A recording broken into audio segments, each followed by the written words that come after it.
Hello my goody moodies, welcome back to my channel. Okay, तो आज ना मैं टॉपिक जो लेके आई हूँ वो है परसिस्टेंस।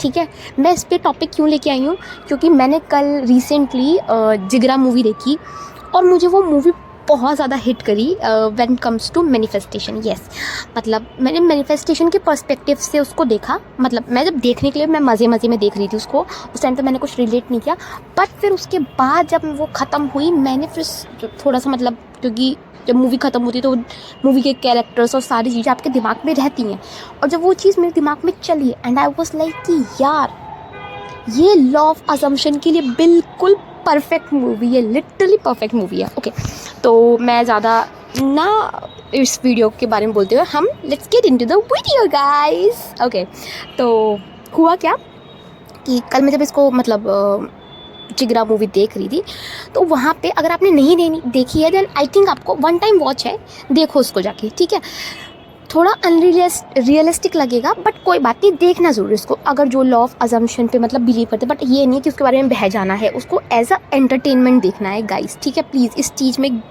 डिफरेंस लाना सीखो कि आप, एक होता है कि आप बस उस मूवी को देख रहे हो, उसमें बह नहीं रहे हो, एक होता है कि आप अपने आप को वो किरदार समझ के बैठ गए हो एंड देन फिर आप अपनी ज़िंदगी में अलग नेगेटिव सोच के उसको मैनिफेस्ट करो। नहीं, ऐसा नहीं करना। ठीक है, ओके, तो मैंने जिगरा मूवी देखी तो उसकी स्टोरी ये है कि जो आलिया भट्ट होती है, आप लोगों को भी पता होगा, आलिया भट्ट होती है वो अपने भाई के लिए बहुत प्रोटेक्टिव होती है और उसका भाई कुछ गलत केस में फंस जाता है। देन वो उसको बचाने के लिए दूसरी कंट्री में जाती है, अकेली लड़की। पहली बात तो बंदी अकेली, जिसके पास कोई सपोर्ट नहीं, दूसरी कंट्री में गई हुई, जिसको नहीं पता कैसे करेगी, क्या करेगी, कुछ आइडिया नहीं है, स्टिल वो जाती है अपने भाई को बचाने के लिए।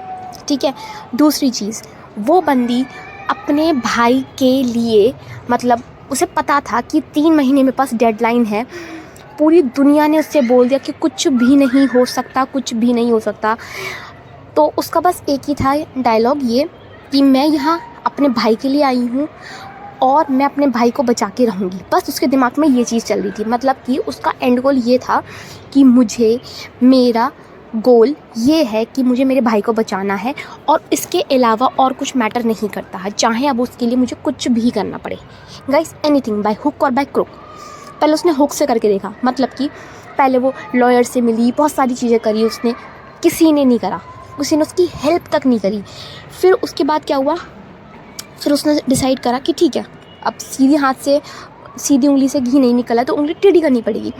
तो उसने फिर टेढ़ेपन से क्या कहते हैं करना शुरू करा, अपने भाई की हेल्प करना, मतलब अपने भाई को निकालने की सोचा। उसने प्लान बनाया पूरा प्रॉपर। फिर उसके बाद उसने मतलब प्लान बनाने के बाद देन उसने एग्जीक्यूट करने वाली थी वो बंदी। इतने में उसे पता चलता है कि उसके भाई लोगों ने उनसे पहले वो, मतलब जो उसके भाई का प्लान था, क्योंकि ऑब्वियसली बात है ये दोनों जेल, मतलब आलिया भट्ट बाहर थी, उसका भाई अंदर था, तो जेल में इन लोगों का इतना कांटेक्ट नहीं था कि वो कैसे एक दूसरे को बताते कि मैं निकलने वाला हूँ या हमारा ऐसा प्लान है या आप ऐसा प्लान कुछ कर रही हो। तो उसका भाई उससे पहले एग्जीक्यूट कर देता है प्लान वहाँ से निकलने के लिए, और आलिया भट्ट यहाँ पर दूसरा प्लान बना के बैठी होती है। तो जब ऐसा कुछ पता चलता है तो वहाँ पर फिर वो लोग पकड़े जाते हैं। देन उसके बाद क्या होता है कि लास्ट में आके जो आलिया भट्ट है उसको बोलते हैं कि तुम्हारे भाई को, पहले तो हम 3 महीने के बाद फांसी देने वाले थे, अब तुम्हारे भाई को हम 2 या 3 दिन में ही फांसी दे देंगे। एंड आलिया भट्ट उस टाइम पे भी अपना पेशेंस नहीं खोती है, मतलब वो जैसी थी वो वैसी रहती है। शी वॉज वेरी ऑल काम कंपोज। उसके बाद वो बोलती है कि क्या कहते हैं, मैं यहाँ अपने भाई को बचाने आई हूँ और मैं अपने भाई को बचा के रहूँगी। 3 दिन का सिर्फ और सिर्फ उसके पास टाइम था उस मूवी के अंदर, still she somehow save her भाई, लिटरली उसका मतलब।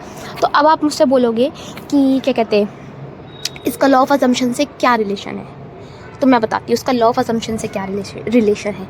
इसका लॉ ऑफ अजम्पशन से ये रिलेशन है कि यहाँ आलिया भट्ट को हम लोग मानेंगे, आलिया भट्ट जो है वो हम है। ठीक है, अब हम जो हैं और ये जो जितनी भी और जो मैनिफेस्टेशन है वो है हमारा अंकुर, यानी कि जो मुझे चाहिए, एंड गोल चाहिए, वो है हमारा अंकुर। और जो पूरी मूवी में जो चल रही है वो जो 3D चल रही है कि कभी कुछ दिक्कत आ रही है, कभी कुछ दिक्कत आ रही है, मतलब एवरीथिंग की कभी ये हो रहा है, वो हो रहा है, लास्ट मोमेंट में प्लान कैंसिल हो रहे हैं, लोग डिच कर रहे हैं, सारी चीज़ें जो भी उसमें दिखाई मूवी में वो है हमारी 3D रियलिटी। जब आलिया भट्ट यानी कि मैं जो अपनी लाइफ की हीरो हूँ या हीरोइन हूँ जो भी है, मैं अपनी जो मेरी मैनिफेस्टेशन है यानी कि अंकुर, मैं उसको अपनी लाइफ में लाना चाहती हूँ वापस। अब मैं उसको कैसे लेके आऊँगी? यहाँ पे 3D कम्प्लीटली अपोजिट है मेरे, बट स्टिल 3D तो कम्प्लीटली अपोजिट है ना, मेरा माइंडसेट में तो कोई दिक्कत नहीं है ना गाइज़। यहाँ ये चीज़ समझने की ज़रूरत है कि आलिया भट्ट का माइंडसेट इतना ज़्यादा स्ट्रॉन्ग था, इतना ज़्यादा स्ट्रॉन्ग था उस मूवी में कि वो बंदी ने गिव अप करने का तो एक बार भी नहीं सोचा। मतलब वो सब कुछ करने को रेडी थी जिससे उसकी मैनिफेस्टेशन आ जाए उसकी लाइफ में वापस। यानी कि अगर मैं अपने माइंड सेट से इतनी स्ट्रॉन्ग हो जाऊँ, 3D ने गिव अप कर दिया, सोचो उसका भाई फांसी पे जा रहा है, उसको ये था कि मैं इसको बचाऊंगी और तो मैं ही इसको बचाऊंगी। मतलब she was ready to do any damn thing. और उसको इफ़ेक्ट क्यों नहीं हुआ चीज़ें? क्योंकि उसने अपनी 3D पे ध्यान नहीं दिया। उसकी 3D में कुछ भी चलता रहा हो, उसने रिएक्ट ही नहीं करा। उसने सिर्फ और सिर्फ ये दिमाग में डाला कि मेरी रियलिटी ये है कि उसका भाई बाहर निकलना चाहिए। उसका एंड गोल यही था कि जो उसका भाई है वो बाहर निकलना चाहिए। तो ऐसे ही जब हम लॉ ऑफ असम्पशन अप्लाई करते हैं, हम अपने माइंड से ही पहले आपको इतना वीक बना लेते हैं कि 3D तो बाद में हमें कुछ दिखाएगी। माइंड में ही इतना कचर पचर चलता रहता है हमारा कि 3D तो फिर उसको तो फिर कचर पचर दिखाना ही पड़ेगा। 3D टोटली अपोजिट था, कुछ मतलब भयंकर अपोजिट। स्टिल उस बंदी ने कैसे अपने भाई को मैनिफेस्ट कर लिया? क्यों? क्योंकि वो माइंडसेट के साथ स्ट्रॉन्ग थी। तीन और देखो यहाँ पे जब हम माइंडसेट के साथ स्ट्रॉन्ग होते हैं ना, तो जब 3D भी ना क्या कहते हैं, उसके पास 3 महीने का टाइम था। सुनना, 3 महीने के अंदर अंदर बहुत कुछ हो सकता था। वो चाहती थी उसका भाई निकल जाए, पर जब उसने अपने दिमाग में डाला कि मुझे मेरा भाई चाहिए वापस, तो चाहिए, ठीक है। तो अब यहाँ पे 3D ने एक प्ले, मतलब 3D क्या, मतलब ये मान लो उसकी मैनिफेस्टेशन ने एक रोल प्ले करा क्या, कि उसके भाई के दिमाग में ये आइडिया डाला कि तू यहाँ से निकल। जब वो वहाँ से निकला तो उसके बाद क्या हुआ कि वो लोग पकड़े गए। तो उनमें से ना एक बंदे की डेथ हो जाती है, ठीक है। मैं उस चीज़ को थोड़ा सा, वो ड्रामेटिक था वो, तो बचे 3 लोग।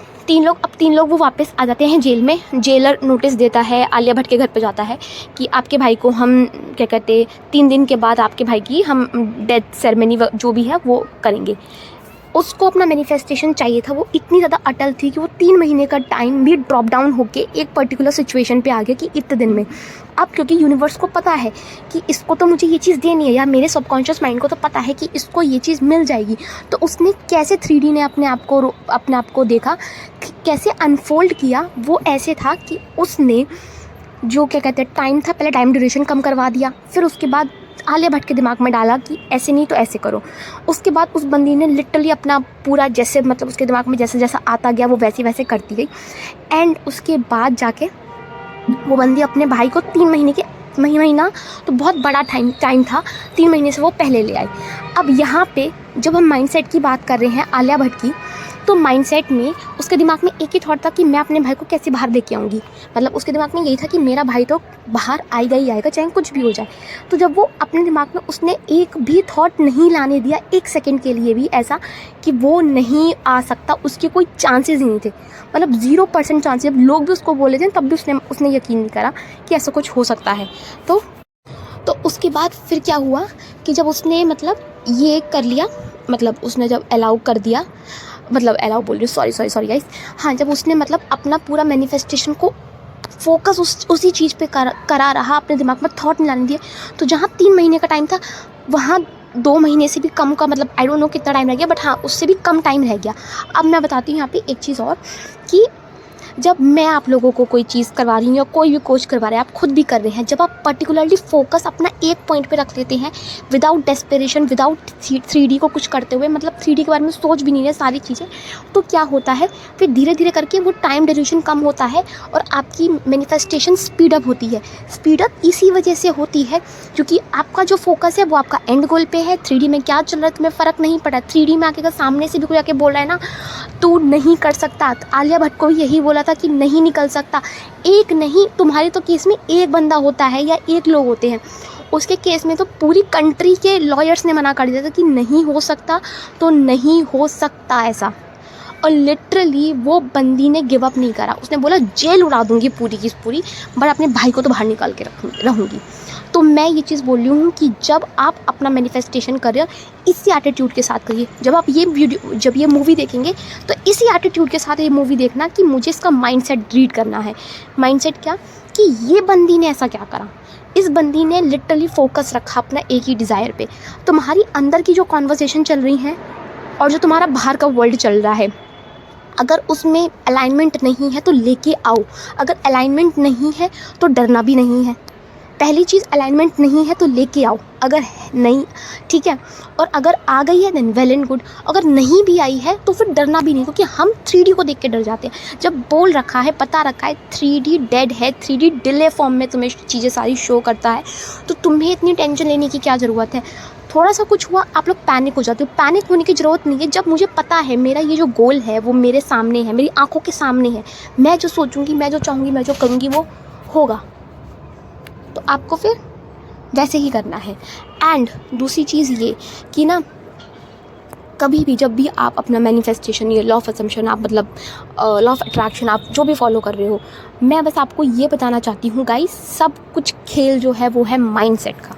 यहाँ पे जितने भी कोचेस वगैरह हैं, इन सब ने किसी चीज़ पे काम नहीं करा, इन सब ने सिर्फ और सिर्फ अपने माइंडसेट पे काम करा है कि जब मैं सोच रही हूँ तो वो मेरे दिमाग में ऑलरेडी मेरा हो चुका है, अब मुझे टेंशन लेने की ज़रूरत नहीं है। ठीक है, आई होप आपको ये वीडियो पसंद आया हो then do let me know in the comment section. और दूसरी बात ये कि गाइस, आपको अगर 1-to-1 सेशन चाहिए मेरे से, देन मैंने इंस्टाग्राम का लिंक इसमें डाल रखा है, आप मुझसे वहाँ से कनेक्ट कर सकते हैं। एंड मेरी जो ईमेल आईडी है आप मुझे वहाँ से भी कनेक्ट कर सकते हैं। So thank you so much for connecting and this is your host and दोस्त साइनिंग ऑफ।